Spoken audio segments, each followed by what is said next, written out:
You may notice lots of banging around and noise in the background when you're watching this. That's because Tom and Rod the Hinksmans now have a puppy. Yeah. We'll probably film the puppy fighting a cat and put it at the end of this video. We can arrange it because it's hilarious. Good evening, ladies and gentlemen. I'm Ian Marsh, and this is episode 8 of People with Happy Fingers. Yeah, very good. That's all right, thank you. Thank you very much. Oh, I thought you did that. I don't tell those at work, we just like the mid-time. Nice. Yeah, do you want to finish by saying how big your penis is or something? Just, I don't want people to think you're a polite man. It's 11 inches, sweetheart.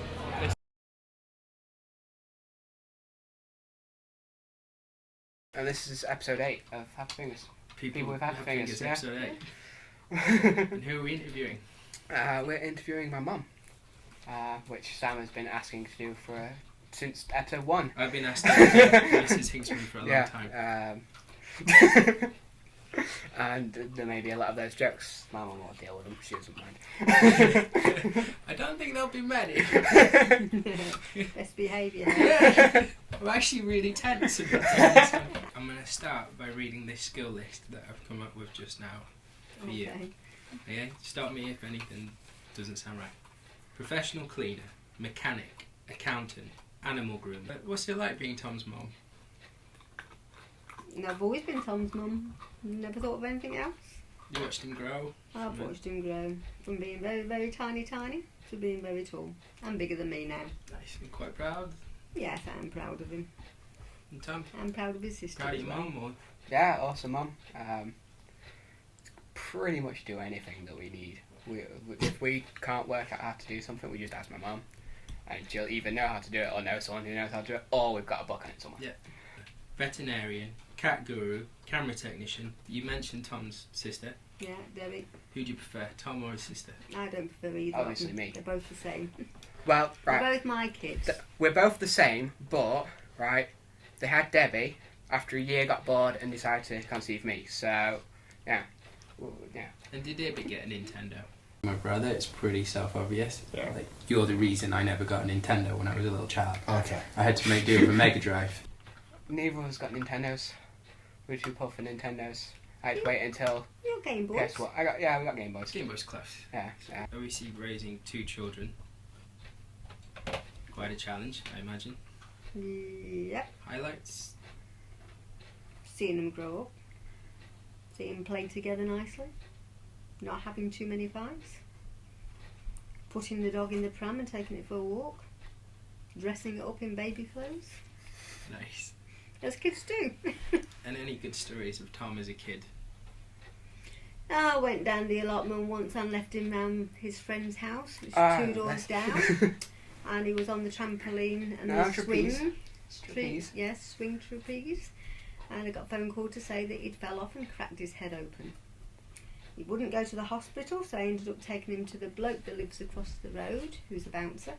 Right. And he does medical, first aid, and he actually turned around and put a little stitch on it for him. And we managed to get him to hospital and had it super glued, but he had a lovely crack No, on we his didn't head. super glue it. They stitch it. We didn't stitch it at all. We just had stereo strips on it. Because I refused outright to go to hospital. Which was Debbie's fault, because Debbie broke her arm and then complained loads about hospital, so I thought it was like a nightmare place. I thought it was like an evil place. This is when I was like 6 maybe? Yeah. And I didn't fall off the trapeze, right? I did a very skillful effort of getting a piano stool, standing on it, spinning the trapeze round up to the roof, and then hanging upside down and spinning around. The only problem was that because I obviously used the piano stool, I didn't realise that would then be in the way of my going back down. Nice. And hit my head on the corner of it. Don't get me wrong, hearing you get injured is an amazing thing for one thing. It wasn't my fault, I wasn't there. No. I was down the allotment, I had abandoned them. Is that not with neglect? They were playing with their friends. You've got to allow them to play, to learn. So, mother, Yes, obviously, and you're now a grandmother. I am. Any thoughts on this? It's nice to see him doing well. He's £7.15 now. Very scary while she was carrying him because of all the problems she had. Yeah, it was a complicated pregnancy, wasn't it? She had him at 28 weeks. You were born at 28 weeks. She did lose one at 22 weeks, so we were pleased when he was safe and sound. But you So, cope. I'm proud of him. I've always been amazed at your family and how you cope with things like that. You just do. Like, yeah, you guys just get on with it. Yeah, you have Much to. You more don't than have my much family. choice. Well, things are out of your hands, so you just have to make the best of what you've got. Therapist, glue expert, working with children. Where are you from? Where did you grow up? I was born in Wisbech in Cambridgeshire, which is Norfolk. It's on the border, not far from Kings Lynn. Lived there for 25 years and then moved here and I met Andy. So how did you meet Andy? Andy is Tom's dad. 18 plus group. We used to do big band groups like Glastonbury, but in a Nice. group session. They were hippies. place. So were there any Yeah, drugs? they weren't hippies.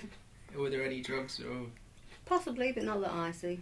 an Used to 18? drink a lot, Yeah, 18. party a plus. lot, see bands, seen Gary Glitter, seen Ian Drew in the Blockheads, see Toto Coelho, other lot of supporting bands. It was all groups going at the time when in our pop, really. And you were over history. 18 when you met Gary Glitter, so Oh yeah, I Yeah, didn't meet safe. Gary Glitter as such. Yeah. Yeah. He performing on stage. He wasn't known to be a strange man at that point. He's probably always been strange because he used to perform polite in way- bright the polite way of silver saying clothes, but you know. could we say it? Because it's like proven, so we're not going to get in trouble. He's a But is pedo. Yeah. it proven? You know, Yeah, they He's got been his. going to jail. Well, he did, but then they let him out. You know. That's because he's Gary Glitter. Yeah. But the thing is, I mean, somebody took his computer to fix it, and then they said that they found all this stuff on it. But was it his stuff in the first place? Or did somebody doctor his computer? Maybe. But then he went to Thailand and Yeah. Yeah, the but same thing it's not a again. problem in Thailand though, is it? Okay. They marry 14-year-olds in Thailand, so... That is true. I think the age of consent's ridiculously low in time. Do you know the country with the lowest age of consent in Europe? I do now because you told me the other week. No, Do you know was what it? it? Vatican City, 12.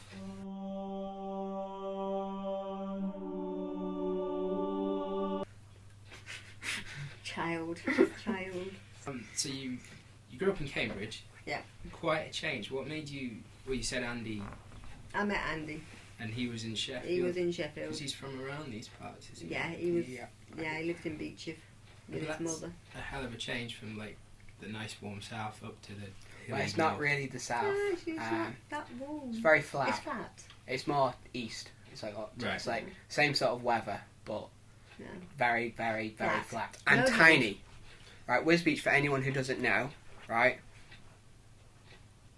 Technically, Grandma doesn't quite live in Wisbech, I guess. She's on the because- border. She's Did right you on see the the border sign? because the sign to enter Wisbech is about 10 feet away from her house. And it's called Whiz Beach. It's called W- Well, it's called Wisbech. It's written Wisbech, but it's called Wisbech. Sounds more like an instruction. It hasn't got the A. It's Wisbech. And it's tiny. You can walk from my grand's house, which is just outside of the town, straight to the other side of town where the next sign is. About 20 minutes, maybe. Okay. It is the capital of the Fens. It is the strawberry town. Strawberry Town. Yeah. Nice. Yeah, 24 when I moved up here. What were you doing? Like, I assume you went to Job wise, I school was, and went to school, done a secretarial course at school before I left. secretary. And, Didn't have to do this. yes. Then went into working in working in a laundry. Done every job in the laundry, from putting the washing in to doing the dry cleaning and working the dry cleaning machines, and in the office as well. Left there, went to Frozen Food Factory because it was more pay. Got made redundant from there, and then went into a meat factory working in the canteen. In a meat And that's factory. working in a canteen. I was doing the meals and that for the people in there. Gardening general. Gardening allotment maintenance. Gardening greenhouse maintenance. Chicken farmer. And then moved up here. Got a job at Needle Industries, working in the canteen and cleaning the offices. They made scalpels and blades and Stanley blades and Oh, knives, right. everything on Little London Road. Are they still going? Yep, I do believe they're still there. I know scalpels in Sheffield are really. Yeah, I Like think, when I was they're in still Sri there. Lanka, We've got a lot of like Sheffield's now like it's still got the steel industry, but it's really small Yeah. and like specific these days. I imagine quite a change from a strawberry town to what year was it you moved? The hills were quite a change. Pushing prams up and down hills is something that I didn't expect to be doing. And was it still the industry city at the time? Because I know. No, Maybe no, it early wasn't actually. 80s. 85. So were you around for the strikes and stuff then, or? No, that was after the strikes. When did So you it was But already going through Yeah, that kind the of. strikes were already on before I come up here. And what did you think of Sheffield when you moved out? It's a nice place.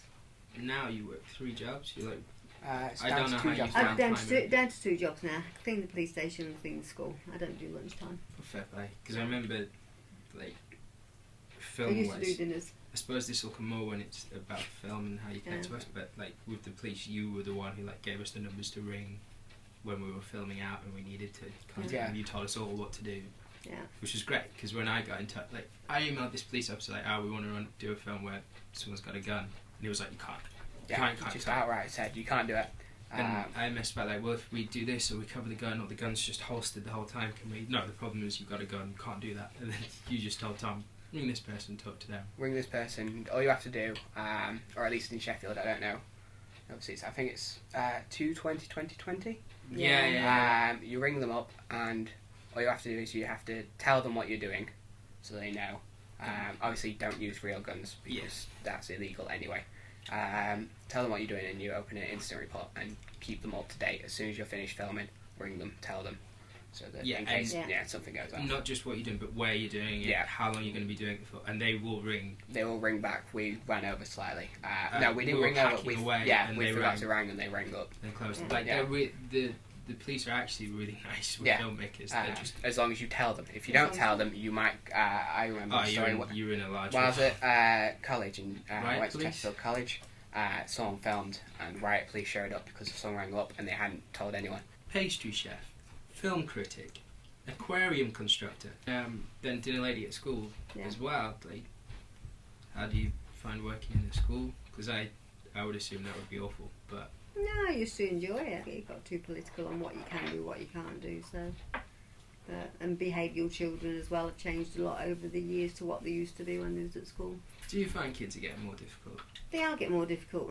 They have more problems to deal with, more single parents and separations, and which makes kids angry and argumentative. And if you don't know about it in the first place, you can't deal with it. If you were given more information, you could understand why the kid's still out the arse. Are you seeing a correlation then between sort of economics and how kids are acting, or the problems kids face, or There can be awkward areas. Kids have more problems nowadays with the OCDs and the ADHDs and autism, and they're bringing children into school more now that have physical disabilities, like partially sighted, and they're all kids that need looking after and need really extra help. And at lunchtime you haven't got the amount of people to do it, and it makes the job hard. Because by the time you're dealing with one thing, you have another incident to do, and you can't be everywhere, can't do everything at once. and I know you weren't, or the impression I got, tell me if I'm wrong, is you didn't feel particularly supported from a local point of view. No, I didn't the feel council supported weren't by it. really. Yeah. So, Building site forewoman, cake mixer, baby expert. What was your favourite job? my favourite job. Or one that really stands out? You don't have to. I know favourite is a bit of a... I don't mind cleaning actually. You can get on with it, you can do it. A good team to work with. Got good friends, so yeah. Fair play. And I've never really hated any of the jobs I've done. I've always moved on when it's time to move on. And that's what I've done with lunchtime really, I've moved on. fair play. Okay, now we'll move on to the allotment. Because I want to talk about, first of all, we filmed on the allotment because you provided us the location. Insert clip of Grace missing the fire here. To you because it does. You're just the sort to do it. You've done it to me.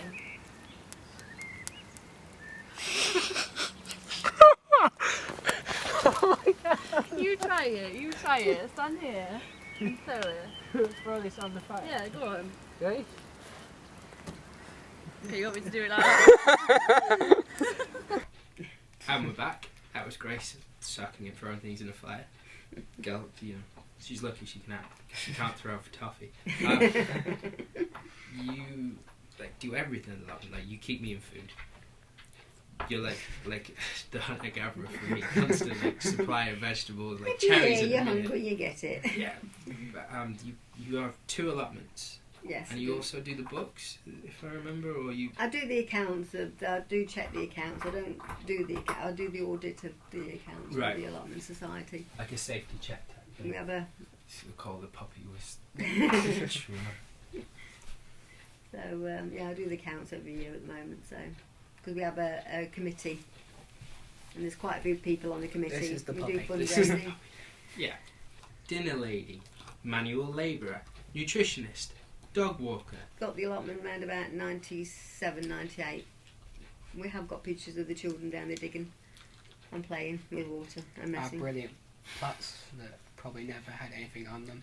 Oh, And we lost them. You did grow some bits. You did help. Then you really, I like you work the very allotments hard too. in the allotment, don't you? Like, you can have a garden here where you grow stuff as well. Well, Andy looks after this. I look after the allotment. That's my playtime, my time out. So I enjoy going down there and doing stuff. So at the moment we've got loads growing because it's time of year for being busy. But it's got a lot of weeds growing as well that I haven't cleared. But it doesn't matter. It's not a showroom. So Can we talk about Grandad? Of course. Yeah, Your it's dad alright. sounds particularly Yeah, it's influential. particularly stories of the army. he never really talked much about the army. But the stories Was that he you do in the know, World War? like why he left the army. Did he fight in the wars? He went to Egypt. We were working at Egypt. Oh. They sent him over to Egypt. Under Montgomery and all that. Suez Canal, I think, Suez when we Canal, went okay. there. So he went out that way. He was done a turn there. I think Mum met him when he was in the army. Right, and why did he leave? Yes. Sounds like there's something there. What was his discharge? He said he was demobbed for. Is it? He went AWOL. Yeah, didn't he went AWOL. The story I was told went AWOL. is both some people from his camp and another camp Right. went out drinking and had a great time partying lots, and Ended up wrong. he ended up going to their camp instead of his own camp. So he was AWOL for a couple of days or something. Eventually made it back to his own camp and was Discharged. was it dishonourably discharged or just discharged? I think it was just discharged. Yeah. Yeah. Bye. But he used to get all sorts of things by fixing people's cars or unfixing people's cars and they couldn't drive them, and playing practical jokes on a lot of people. And Was he the there's always been one for playing practical jokes on Yeah. people. sounds like a librarian, tolerance professional, crime fighter, marriage counsellor. My mum used to work in the shop. Tom's grandma, she worked in the shop when we were kids, but she didn't start working until we was all at school. Like I didn't start working until the kids were at school. So started when I first went to nursery with the kids and helped out with the committees and that there, and then went to school and got on the committees at school, got asked to do lunchtime, ended up doing cleaning as well, and doing the PALS committee at school and doing a lot for school at the time. So they named an award after me, the Julie Hinksman Award. Really? Yeah. Nice. Still Yeah. going? Yes, it's still there and it's still going. It's a team award for voluntary work. For people that volunteer the time in school, it goes to them. Oh, So very nice. the family that were in school and were impressed that I actually knew the kid's name when they were out in the shop one day and spoke to the kids and was impressed by it, and they said, "Oh, it's Mrs. Hinksman, she's our dinner lady." And he said, "Well, in that case," they brought a three-figured woman back on a stand with candles, and he said, "We wanted to do a team award for people," and he gave it to me, so it's been donated every year since It's to quite all the nice. teams and things. So, It's pretty cool. I should always be in school when I'm not in school. So, Wow. unless of course I have to pinch it before I leave and bring it home. Nice. I do have a picture of it. Okay, well, you helping us with film. You watch all our films at various points. Whenever, we edit in your kitchen. Yeah. Yeah. Our editing office is Mrs. Hinksman's kitchen. And then whenever we're editing, like if we're trying to get rid of a sound or a bump or trying to make something look right? It's not so much when we're trying to get rid of it. It's if we're noticing something because we know it's there, and it's like causing us to go out. And we've done 4 straight hours trying to We'll always ask Mum, it's like, watch this. Do you notice anything? Most of the time, it's no, and we're just being really picky, and no one else will notice it because we're the only ones that know it's there. But it's quite helpful. They haven't realised that I'm tone deaf and I can't hear. Yeah, and like obviously you've watched a lot of our films. They're okay. They're good. They make me laugh. I remember Tom said he'd reached a moment where you introduced him as a filmmaker. Yeah. Yes. I now get introduced, which is much better than Who works at Spar. Yeah. He just film. Can you say the name I'm or am I very bleeping? proud. I don't care about saying the name. I'm very proud of him being a filmmaker. He wants to do media and he's doing films. Yeah. And obviously proud of me too. Yeah. Well, that's the film bit out of the way. Yeah. There wouldn't be an HFP without Mrs. Hinksman. Me and Sam officially met, I guess, at college. Yes. After doing a degree. Yeah. However, my mum did know Sam before. Sam was at Abbey Lane School. For 1 year. And so was Debbie. Yeah. Same class, I believe. Yeah, and I believe you was at school that time as well. You probably just didn't recognise Sam. Yeah. And how was Sam at Abbey Lane? Great. Sam was great. Sam used to torment Debbie at Abbey Lane. I bullied Tom's sister for quite a few years. Yes, you did. Yes, yes. Have apologised. Yeah. Well, the first things Has he been did when forgiven. he came, first time I think it was, you came to my house. Well, to she edit. was round. My sister was round, and the first thing he was just like, I'd just like to say I'm really sorry. I was not the greatest person at school. Which was actually an understatement. Yeah. I was not But great. she forgave him. We filmed a wedding, which we're still yet to give her because she won't give me music to put to it. she'll That's give her it. fault, not mine. So yeah. Well, I can remember you saying, can you give Sam a lift home? And I said, where to live? He went, Newlyn. I said, oh, what, McKinstry? Do you know him? I went, oh, yeah. And this little very quiet boy got in the back of the car and said, hello, Mrs. Hinksman. Then I picked him up. I remember Tom saying something like, you said something like, oh, so I hope Sam's calmed down now, or something, when you told him. Yeah. When you told us, like, oh, I hope he's calmed down from his school day. Yeah, it's quite awkward at first. Yeah. But I'm not an ogre, am I? So, No, not there at all. go. You were very nice to me There and you feed go. me now. So, once you discovered I was trying to make your son rich and not bully your daughter anymore, Yeah. the scales had changed. Delivery woman, fridge remover, woodwork enthusiast. Did I miss anything? No, I like it. Is that, yeah. Is there anything you'd like to talk about or discuss? Or No, not really. Just Right. hurry up and get my daughter's wedding video done so I can watch it. That's Tom. Yeah. Well, that's Debbie because she owes me music. Yeah, we'll insert a clip here, just so there's a clip. Yeah. I don't know what we'll insert, but we'll insert something. In fact, do you know what we're going to insert? We're going to insert Tom's message to Debbie because it's absolutely amazing. Tom's wedding message to his. Remember, when you see this next clip, this is Tom's message to his sister on her wedding day. And begin. Tom, message for your sister on her wedding day. I hope it works better than the other one.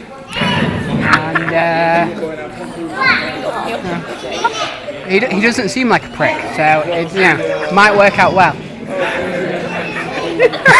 Right, and we're back from that. I think you can tell the sibling respect and love Yeah. is alive in that one.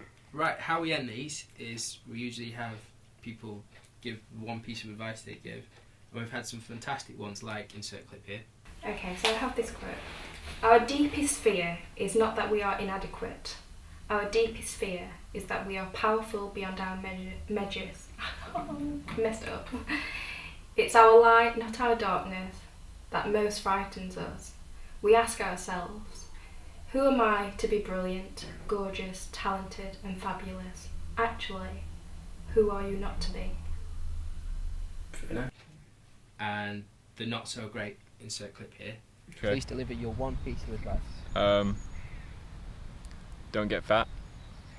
Anyone watching, the one piece of advice you give them through life. Follow your dreams. Try it. If you don't try it, you'll never get it. That's very nice. I like that. Okay. Cool. We'll now go get the puppy and the cat and film them fighting. Yeah. Okay. We should end it to that. Cool.